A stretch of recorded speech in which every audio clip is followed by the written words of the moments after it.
ठरलं तर मग मालिकेच्या येणाऱ्या भागामध्ये एक जबरदस्त ट्विस्ट आपण पाहणार आहोत।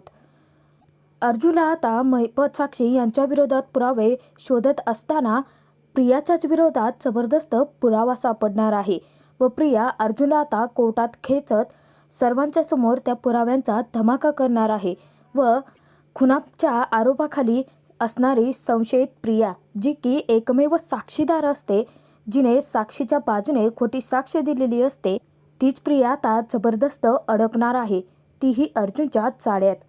परंतु अर्जुनला प्रियाच्या विरोधात आज कोणता पुरावा भेटणार आहे की त्या एका पुराव्याने केसला एक वेगळीच दिशा लागत सत्य लपवून ठेवणाऱ्या प्रियाला आता जबरदस्त शिक्षा अर्जुन देणार आहे। परंतु तो कसं हे आपण या व्हिडिओत पाहणार आहोत, तर व्हिडिओ शेवटपर्यंत नक्की पहा। मित्रांनो, हा ट्विस्ट खूप उशिराही दाखवण्यात येऊ शकतो, तर देखील आपण आपल्या चॅनलवरती आता लवकर अपलोड करत आहोत। मागच्या व्हिडिओमध्ये आपण पाहिलं होतं की अर्जुनने आता एक मोठा धमाकेदार पुरावा कोर्टात सादर केलेला असतो, तो म्हणजे फिल्मची तिकीट काढणारी साक्षी होती। अर्जुनने याचा दावा ठोकलेला असतो कोर्टामध्ये की जर साक्षीने सर्व आश्रमातील मुलांची काका काकू, सायली, कुसुम, प्रिया त्याचबरोबर विलास यांची फिल्मची तिकीटं प्रियाला काढून दिलेली होती, म्हणजे हा खून प्री प्लॅन केलेला होता आणि जर तो प्री प्लॅन त्यांनी केला नव्हता तर साक्षी शिकरे यांनी फिल्मची तिकीटं स्वतः का काढून दिली होती, असा अर्जुनने खडा सवाल आता कोर्टात उभा केलेला असतो। तर अर्जुनने तिथे आता अर्धी लढाई तर जिंकलेली असते, ते म्हणजे मधुभाऊंना जामिनावरती सोडवलेलं असतं। परंतु मधुभाऊ हे कुसुमसोबत, मुलांसोबत कुसुमच्याच घरी राहत असतात। चैतन्य अर्जुन दोघेही आता पुढच्या पुराव्याच्या शोधामध्ये असतात। अर्जुनला चैतन्य तिथे म्हणतो की अर्जुन, आपण आता कोर्टामध्ये एक पुरावा सादर करून धमाका तर केला आहे, परंतु आता आपण पुढे साक्षीनेच तो खून केला होता हे कसं काय सिद्ध करू शकतो, आणि त्याचबरोबर प्रियाने खोटी साक्ष दिली आहे, नाही म्हणजे आता प्रियाला तू अडकवलं तरी आहे, एका पुराव्याच्या आधारावरती तू मधुभाऊंना जामिनावरती तरी सोडवलं आहे, परंतु पुढे काय? अर्जुन तिथे आता चैतन्याला सांगतो की चैतन्य, तू अजिबात काळजी करू नकोस, आपण परत एकदा आश्रमात नक्की काय काय घडलं होतं आणि प्रियाने आपल्याला काय काय सांगितलं होतं हे स्टेटमेंट पुन्हा एकदा चेक करून बघूयात।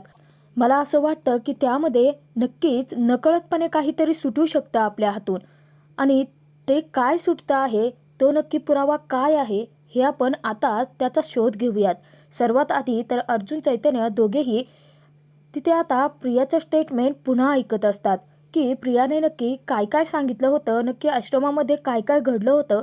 जे सांगितलं होतं ते सगळं काही खोटंच असतं, परंतु ते स्टेटमेंट अर्जुन रिपीट ज्यावेळी ऐकतो त्यावेळी अर्जुनच्या एक गोष्ट लक्षात येते। अर्जुन तिथे आता चैतन्याला सांगतो की चैतन्य, आपल्याला लवकरात लवकर पोलीस इन्स्पेक्टरची भेट घ्यायची आहे, इन्स्पेक्टर तावडे यांची। तेव्हा चैतन्य तिथे विचारतो की काय झालं आहे अर्जुन, अचानकपणे तू इन्स्पेक्टर तावडेची भेट का घ्यायला जायचं म्हणतो आहे? अर्जुन तिथे आता म्हणतो की चैतन्य, तू फक्त माझ्या सोबत चल, काय आहे ना, भिंतींना देखील कान असतात चैतन्य, जे माझ्या मनात चालू आहे ते इतरांना मला कळू द्यायचं नाहीये।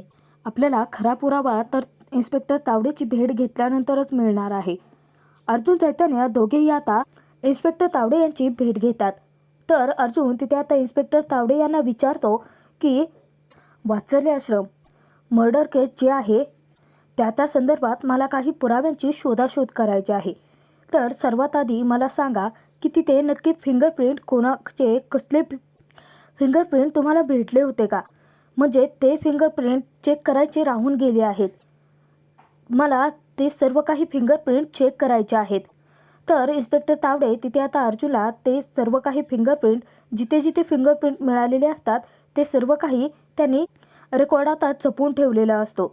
अर्जुन तिथे आता विचारतो की एक काम करा तुम्ही, तन्वी किल्लेदार म्हणजेच या खुनाच्या केसच्या एकमेव आय विटनेस आहेत, मला असं वाटतं की मध्यंतरी काळामध्ये तुम्ही त्यांच्या घरी गेला होतात आणि तिथेच आता काहीतरी चोरीचं प्रकरण घडलं होतं, त्यावेळी तुम्ही घरातल्या सर्वांचे फिंगरप्रिंट घेतले होते, बरोबर आहे?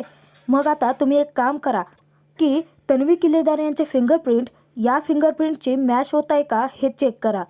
तर तिथे आता अर्जुनला ते सर्व फिंगरप्रिंट मॅच करून बघायचे असतात. तर तिथे त्यावेळी जे इन्स्पेक्टर ड्युटीवर असतात त्यांच्याशी संपर्क साधून इन्स्पेक्टर तावडे माहिती काढतात. त्याचनंतर इन्स्पेक्टर तावडे हे अर्जुनला सांगतात की अर्जुन सर, आम्ही माहिती काढल्याप्रमाणे आश्रमामध्ये टेबल, फ्लॉवर पॉट, त्याचबरोबर बंदूक यांच्यावरचे जेवढे काही फिंगरप्रिंट होते ते चेक केले आहेत. परंतु त्या इन्स्पेक्टरचं असं म्हणणं आहे की जी शिलाई मशीन होती त्या शिलाई मशीनवरती सुद्धा काही फिंगरप्रिंट उमटले होते आणि ते फिंगरप्रिंट देखील त्यांनी घेतले आहेत. अर्जुन तिथे म्हणतो की परंतु शिलाई मशीनमध्ये कसे काय फिंगरप्रिंट असू शकतात? कदाचित कोणीतरी त्याला हात वगैरे लावला असावा.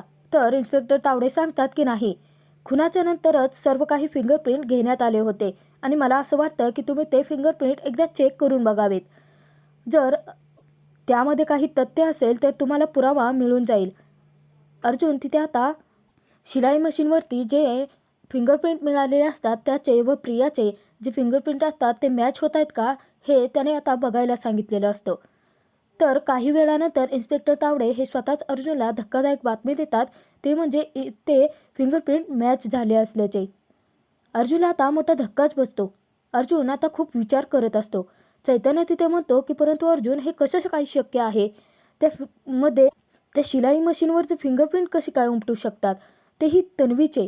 अर्जुन तिथे आता विचार करतो की 1 मिनिट चैतन्य, प्रिया खोटं बोलते आहे हे आपल्याला चांगलंच माहिती आहे, परंतु ती काय खोटं बोलते आहे हे माझ्या आत्ता लक्षात आलं आहे. चैतन्य तिथे आता विचारतो की म्हणजे तुला पुरावा मिळाला आहे का? तेव्हा अर्जुन सांगतो की हो चैतन्य, प्रियाने खोटं बोलून आपल्या सर्वांची दिशाभूल करण्याचा प्रयत्न केला आहे. प्रिया ऑलरेडी आश्रमातच होती. काय घडलं आहे हे एकदा मी रिकॉल करून पाहिलं आणि आत्ता माझ्या लक्षात आलं आहे की प्रिया त्याचबरोबर साक्षी, विलास हे तिघेही कदाचित आश्रमाच्या कागदपत्रांची शोधाशोध करत असतील. मधुभाऊंनी सांगितलं होतं की विलास हा त्यांचाच माणूस आहे असं त्यांना वाटत होतं, कारण विलासने देखील मधुभाऊंना सही देण्यासाठी धमकावलं होतं. म्हणजे ते तिघे ज्यावेळी त्यांच्यामध्ये झटापट होत होती तेव्हा प्रिया टेबलच्या पाठीमागे नाही तर त्या शिलाई मशीनच्या पाठीमागे होती. म्हणजे प्रियाने आपली दिशाभूल केली की ती टेबलच्या पाठीमागे लपली होती. त्याचनंतर मधुभाऊ आले, पैसे मोजत होते, हे सगळं काही तिने खोटंच सांगितलं आहे. आपल्याला मधुभाऊंचं स्टेटमेंट पुन्हा एकदा रिकॉल करून मी बघितलं व प्रियाचं देखील, आणि त्यामध्ये मला एक पॉईंट लक्षात आला की प्रिया टेबलच्या पाठीमागे नाही तर शिलाई मशीनच्या पाठीमागेच होती. म्हणजे प्रियाने फसवणूक केली आहे. हा मुद्दा जर आपण कोर्टात ऐनवेळी मांडला, गाफील प्रियाला जर ते सर्व काही विचारलं तर प्रियाच्या तोंडून घाबरता आपोआप सत्य बाहेर येऊ शकतं. आता पुरावा मिळाला आहे म्हटल्यानंतर अर्जुनही शांत बसत नाही. अर्जुन हा तिथे आता जबरदस्त खेळी करतो. अर्जुनने आता चैतन्यला सांगितलेलं असतं की तू एक काम कर, तू लवकरात लवकर कोर्टाची तारीख मागून घे, त्यानंतर पुढे काय करायचं हे मी सांगतो. तर साक्षीची तिथे आता कसून चौकशी ही चालूच असते. साक्षी देखील खूपच वैतागलेली असते. तर अर्जुनच्या हाती मोठा पुरावा लागलेला असतो आणि त्याचमुळे अर्जुनने आता कोर्टाची नोटीस पाठवल्यानंतर साक्षीच्या पायाखालची जमीनच हादरते आणि साक्षी आता खूपच घाबरून जाते. ती तिथे महिपतला म्हणते की अण्णा, तुम्ही पाहताय ना, एकतर त्याने कोर्टात मेन मुद्दा मांडला होता की ते फिल्मची तिकीटं मी काढली होती आणि त्याचमुळे माझी आता कोर्टात कसून चौकशी होते आहे. दररोज मला बोलवल तेव्हा जावं लागतं आहे. आणि आता या अर्जुन सुभेदाराने लगोलग दुसरीही नोटीस पाठवली आहे. आता अण्णा काय होणार आहे? याने दुसरा कोणता पुरावा मिळवून आपल्याला अडकवलं नाही ना, म्हणजे मिळवलं. महिपत तिथे आता सांगतो की काही होणार नाही पोरी, आणि जर अर्जुन सुभेदाराने जर तुला अडकवण्याचा प्रयत्न केला तर त्याच्याच घरातल्या एका माणसाला मी उचलणार आणि त्याला धमकावणार, त्याला ती केस सोडायला भाग पाडणार. तू अजिबात काळजी करू नको. या प्रकरणात काही जरी झालं तरी हा बाप तुझ्या सोबत आहे, तर तुला अजिबात अडकू नाही देणार, असं तिथे महिपतने आता साक्षीला धीर दिलेला असतो. परंतु खरा खेळ तर आता कोर्ट केसमध्ये सुरू होणार असतो. अर्जुनने जी तारीख मागून घेतलेली असते त्याच दिवशी आता कोर्ट केसला सुरुवात झालेली असते. तिथे आता जज साहेब विचारतात की अर्जुन सुभेदार, तुम्ही आता तातडीने सुनावणी मागून घेतली, तारीख मागून घेण्यामागचं खरं कारण काय होतं? तुमच्या हाती जर पुरावाच लागला आहे तर तो कोर्टासमोर तुम्ही आता वेळ न दवडता सादर करावा.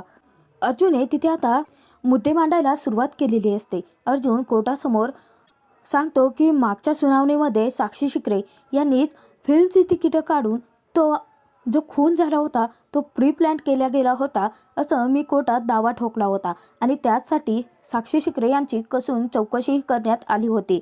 परंतु मिलॉर्ड, मला आता संशयित साक्षीदार म्हणजेच ज्या मला वाटतं आहे की खोटं बोलत आहेत त्या प्रिया मधुकर पाटील यांच्या विरोधात एक मोठा पुरावा सापडला आहे आणि मी त्यांना आता कटघऱ्यात बोलवण्याची विनंती करतो. तेव्हा तिथे आता प्रियाला घामच फुटलेला असतो. तर अर्जुनला आता कोणता पुरावा भेटला असेल हे आता प्रियाला याचीच खूप जास्त भीती वाटत असते. ज्यावेळी प्रिया आता कटघऱ्यात येते तेव्हा अर्जुन तिथे आता विचारतो की काय झालं आहे प्रिया मधुकर, तुम्हाला जास्तीच घाम फुटला आहे वाटतं, कदाचित तुम्ही देखील त्या प्लॅनमध्ये सामील होता की काय. अर्जुन तिथे आता मुद्दाम प्रियाला शब्दांचे खेळ करत असतो, कारण काही जरी झालं तरी प्रियाच्या तोंडून त्याला सत्य वदवायचं असतं. तर तिथेच आता प्रिया सांगते की नाही, मी काहीच खोटं बोललेलं नाही आहे, मी खोटी साक्ष दिलेलीच नाही आहे. अर्जुन तिथे विचारतो की मग जर तुम्ही खरे आहात तर तेवढा घाम का फुटला आहे तुम्हाला. प्रिया तिथे सांगते की थोडी ही भीती वाटतच असते ना. अर्जुन तिथे हसतो आणि प्रियाला म्हणतो की बरं असो, मला आता एका प्रश्नाचं उत्तर हवं आहे. मला सांगा की आश्रमामध्ये ज्यावेळी खून होत होता, म्हणजे तुम्ही आम्हाला असं स्टेटमेंट दिलं होतं की तुम्ही टेबलाच्या पाठीमागे लपल्या होत्या, तेव्हा प्रिया सांगते की हो, मी खरंच बोलले होते. अर्जुन तिथे आता मिलॉर्डला सांगतो की मिलॉर्ड, या जे म्हणत आहेत ते खोटं आहे, कारण टेबलाच्या पाठीमागे प्रिया मधुकर या लपलेल्याच नव्हत्या. ज्यावेळी मी पुरावे शोधाशोध करायला सुरुवात केली त्यावेळी त्या टेबलावरती प्रिया मधुकर यांचे कोणतेही फिंगरप्रिंट मिळालेले नाही आहेत. म्हणजे ज्यावेळी आश्रमामध्ये तो खून रिक्रिएट केला त्यानंतर त्यांचे त्या टेबलावरती फिंगरप्रिंट उमटलेले आहेत. परंतु त्यापूर्वी ज्या दिवशी खून झाला होता त्या दिवशी मात्र तिथे कोणतेही फिंगरप्रिंट नव्हते. ते फिंगरप्रिंट आम्हाला मिळाले आहेत ते म्हणजे शिलाई मशीनवरती. प्रिया मधुकर यांनी कोर्टाची दिशाभूल करण्याचा प्रयत्न केला आहे. प्रिया मधुकर या तिथेच होत्या, त्या टेबलाच्या पाठीमागे नाही तर शिलाई मशीनच्या पाठीमागे लपल्या होत्या. मी बरोबर बोलतो आहे ना प्रिया मधुकर. असं ज्यावेळी अर्जुन प्रियाला प्रश्न विचारतो प्रियाच्या पायाखालची जमीन हादरते, कारण प्रिया खरोखरच त्याच ठिकाणी लपलेली असते. प्रियाने फक्त केसला एक नवं वेगळं वळण दिलेलं असतं आणि दिशाभूल करण्याचा खरोखरचा प्रयत्न केलेला असतो आणि अर्जुनने तो आता हाणून पाडलेला असतो. प्रिया तिथे सांगते की मी जे स्टेटमेंट दिलं आहे तेच खरं आहे, मी त्या टेबलाच्या पाठीमागेच लपले होते.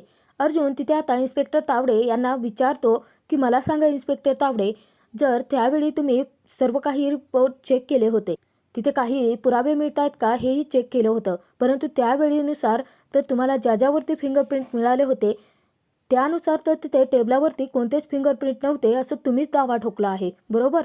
तेव्हा इन्स्पेक्टर तावडे सांगतात की हो, तिथे कोणतेही फिंगरप्रिंट नव्हते. याचा अर्थ असाच होतो की त्याच्या पाठीमागे किंवा त्याच्या जवळ आसपास कोणीही व्यक्ती नसणारच आहे.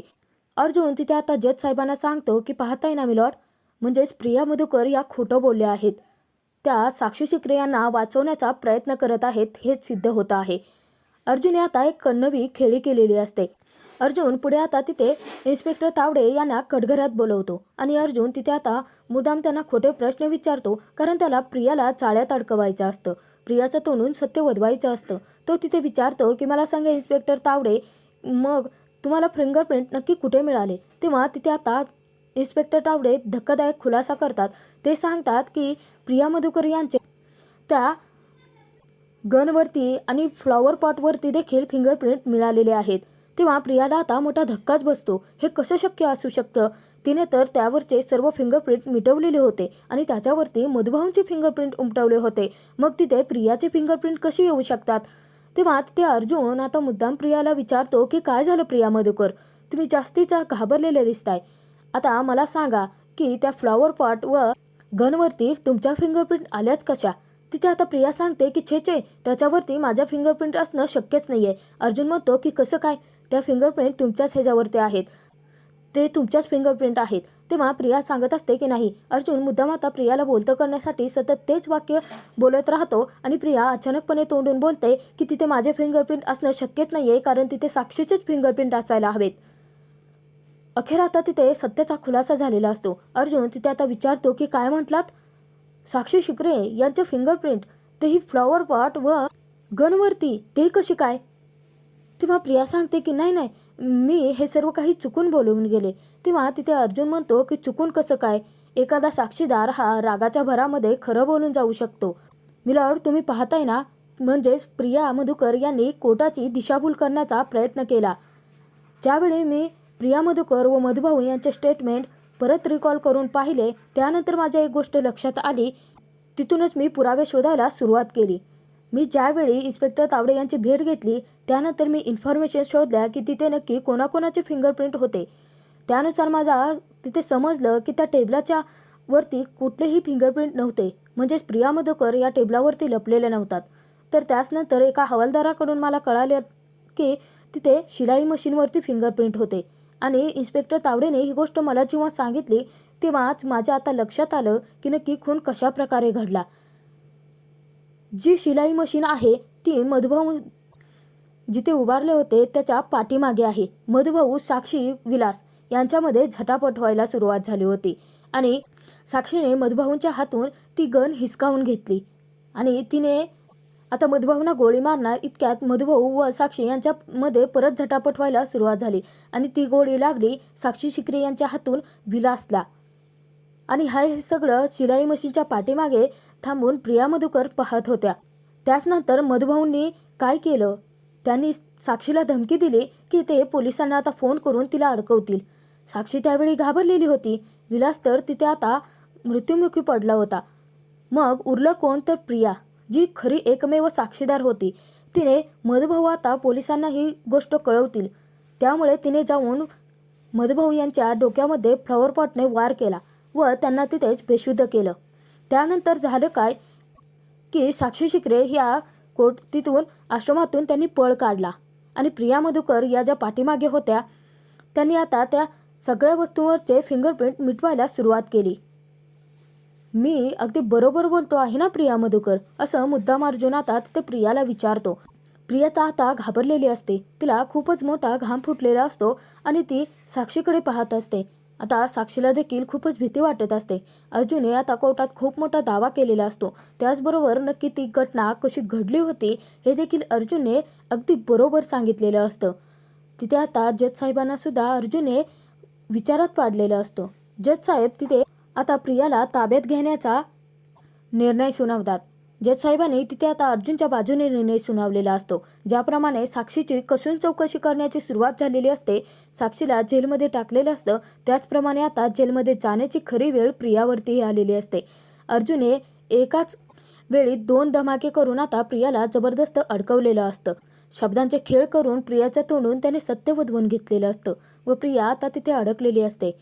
परंतु अर्जुन आता तो खून नक्की साक्षीनेच केला होता हे पुढे जाऊन कसं सिद्ध करणार ते पाहणं खूप मनोरंजक ठरणार आहे.